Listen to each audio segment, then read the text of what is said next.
Welcome back बेटा। Next जो है हमारा रदरफोर्ड मॉडल है। एक्सपेरिमेंट के बारे में हम डिस्कस कर चुके हैं। तो एक्सपेरिमेंट हुआ था हमारा 1911 में।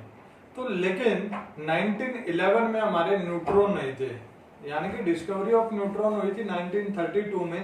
तो इसीलिए जो 1911 में जो एक्सपेरिमेंट हुआ था, तो एटम के बारे में, एटम की स्ट्रक्चर के बारे में रदरफोर्ड ने जो जो ऑब्जर्वेशन निकाली थी, जो कंक्लूजन वहां पे निकले थे, वो विदाउट न्यूट्रॉन निकले थे। यानी कि वो किस पे बेस्ड थे? वो सिर्फ प्रोटॉन और इलेक्ट्रॉन पे बेस्ड थे। यानी कि न्यूक्लियस का जो कंसेप्ट दिया गया था वो सिर्फ किस पे बेस्ड दिया गया था उस टाइम पे? वो दिया गया था सिर्फ हमारा किस पे बेटा? प्रोटॉन पे बेस्ड। यानी कि उस टाइम पे बताया गया था न्यूक्लियस के अंदर सिर्फ पॉजिटिव चार्ज पार्टिकल है, ठीक है। लेकिन 1932 में हमारे न्यूट्रॉन निकले, डिस्कवरी हुई न्यूट्रॉन की। तो रदरफोर्ड ने फिर क्या किया? अपने मॉडल को इंप्रूव किया, ठीक है, अपने कंसेप्ट्स को इंप्रूव किया और एक मॉडल दिया, वो आफ्टर द डिस्कवरी ऑफ क्या? जल्दी से बताओ, न्यूट्रॉन, ठीक है।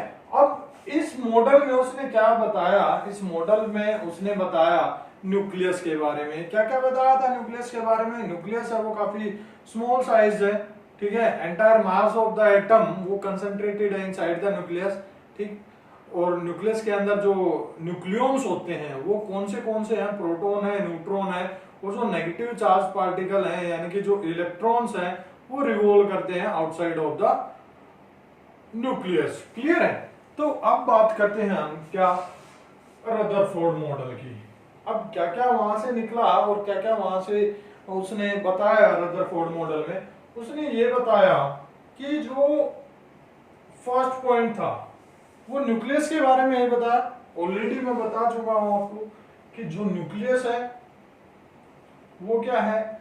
एटम के बिल्कुल मिड में प्रेजेंट है, सेंटर में प्रेजेंट है, काफी स्मॉल साइज है, डेंस है, ठीक है, काफी हार्ड है। और मोस्ट ऑफ जो एंटायर मास, एंटायर का मींस ये नहीं कि बिल्कुल थोड़ा बहुत नेग्लिजिबल होता है बाहर, otherwise most of the mass, entire mass is concentrated inside the nucleus.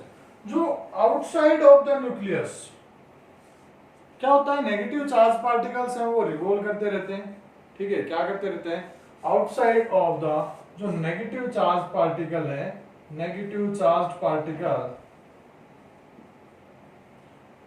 वो रिवॉल्व करते हैं, रिवॉल्व्स अराउंड न्यूक्लियस,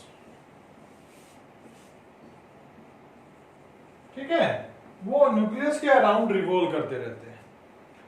तीसरी चीज जो बताई कि जो एंटायर जो एटम है, atom is electrically neutral, atom is electrically neutral, वो न्यूट्रल है। नेक्स्ट जो चीज बताई, न्यूक्लियस के ऊपर कैसा चार्ज था बेटा? पॉजिटिव चार्ज था, ठीक है। अब इस पॉजिटिव और नेगेटिव चार्ज के बीच में कुछ अट्रैक्शन होगा, तो कौन सा अट्रैक्शन था? Electrostatic attraction, electrostatic forces, electrostatic force of attraction lies in between nucleus and electrons. तो इलेक्ट्रॉन और प्रोटॉन के बीच में, क्योंकि न्यूक्लियस के अंदर प्रोटॉन है, प्रोटॉन पे पॉजिटिव चार्ज है, that's why nucleus is also containing positive charge. और उस पॉजिटिव नेगेटिव चार्ज के बीच में इलेक्ट्रोस्टैटिक फोर्स ऑफ अट्रैक्शन है वो लाई करता है, जिस वजह से वो क्या रहते हैं? एक दूसरे से अट्रैक्टिव रहते हैं। क्लियर है? तो ये चीजें निकल के आई थी रदरफोर्ड मॉडल से। अब बात करते हैं, देखो कोई चीज होती है जहां पे पॉजिटिव इफेक्ट होता है वहां पे नेगेटिव इफेक्ट भी होगा, यानी कि किसी चीज के फायदे होंगे, उस चीज के अंदर कुछ कमियां भी होंगी। सेम हम इंसानों की बात करते हैं, तो किसी के अंदर गुण है, उसके अंदर अवगुण भी है, ठीक है, दोष भी है।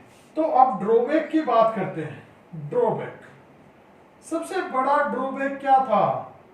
देखो सबसे बड़ा ड्रॉबैक ये था कि इसने बताया, जो सेकंड था, कि नेगेटिव चार्ज पार्टिकल है वो रिवॉल्व करते हैं अराउंड द न्यूक्लियस, ठीक है। ये चीज इसने बता दी लेकिन ये इस चीज को एक्सप्लेन नहीं कर पाया।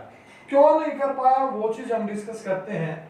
कि मान लो ये हमारा न्यूक्लियस है, क्या ये न्यूक्लियस, इसके अराउंड ये इलेक्ट्रॉन है, ठीक है, इलेक्ट्रॉन मान लो रिवॉल्व कर रहे हैं, ठीक है। अब इलेक्ट्रॉन रिवॉल्व कर रहे हैं तो साइंस के अकॉर्डिंग जब कोई चीज एक सर्कुलर पाथ पे किसी दूसरी चीज के अराउंड रिवॉल्व करती है तो ये सर्कुलर पाथ के अंदर रिवॉल्व कर रही है, मींस यहाँ पे मोशन है वो कैसी है, एक्सीलेटेड। कैसी मोशन है यहाँ पे, एक्सीलेटेड मोशन है।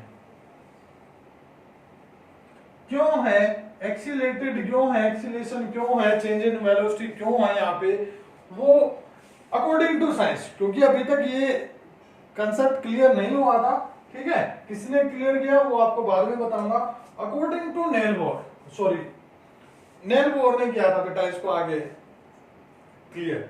तो अभी बात चल रही है हमारी रदरफोर्ड की।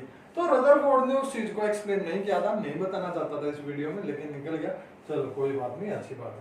तो रदरफोर्ड ने क्या किया था, रदरफोर्ड ने ये तो बता दिया कि रिवॉल्व कर रहा है। रिवॉल्व साइंस के अकॉर्डिंग एक्सीलेटेड मोशन होगी। क्यों हुई एक्सीलेटेड मोशन, क्योंकि जब ये रिवॉल्व कर रहा है, रिवॉल्व करने में क्या होगा, इसकी जो काइनेटिक एनर्जी है, काइनेटिक एनर्जी वो ये लूज करता है। क्या करेगा, ये लूज करेगा।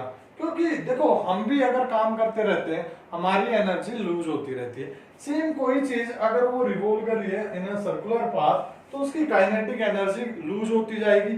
काइनेटिक एनर्जी लूज होगी तो सीधी सी बात है बेटा, उसकी जो वेलोसिटी है वो कम होती जाएगी, और वेलोसिटी कम होती जाएगी तो ये क्या करेगा, ये अंदर की तरफ आता चला जाएगा, और इस टाइप से आता आता आता आता ये क्या होगा, इनसाइड द न्यूक्लियस कोलैप्स हो जाएगा आफ्टर सम टाइम, ठीक है। तो ये क्या हो जाएगा, इनसाइड द न्यूक्लियस कोलैप्स हो जाएगा। लेकिन जो कंसेप्ट हम पढ़ते हैं, जो थ्योरी हम पढ़ते हैं, तो हम क्या पढ़ते हैं कि जो इलेक्ट्रॉन है वो कोलैप्स नहीं होते, किस में, न्यूक्लियस के अंदर। अगर ये कोलैप्स हो जाए तो क्या होगा, हमारा जो एटम है वही डिफ्यूज हो जाएगा आफ्टर सम टाइम, लेकिन एटम तो डिफ्यूज नहीं होता, हमने नहीं देखा, ठीक है।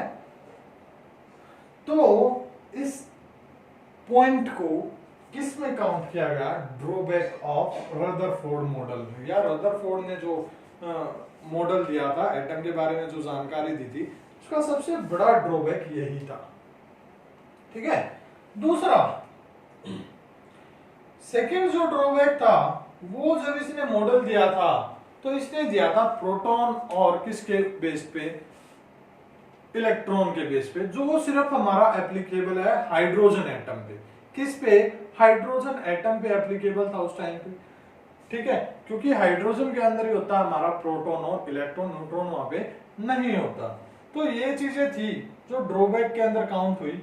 इसके बाद कौन आया, नेल बोर आया, जिसने रदरफोर्ड की इन जो ऑब्जर्वेशन थी इन्हीं को कंसीडर करके सिर्फ इसके ड्रॉबैक को दूर कर दिया।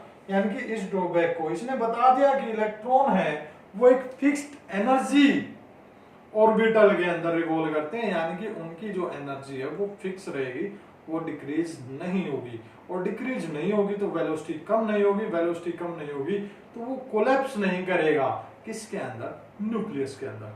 तो उसको डिस्कस करेंगे हम नेक्स्ट वीडियो में। Thank you, have a nice day बेटा।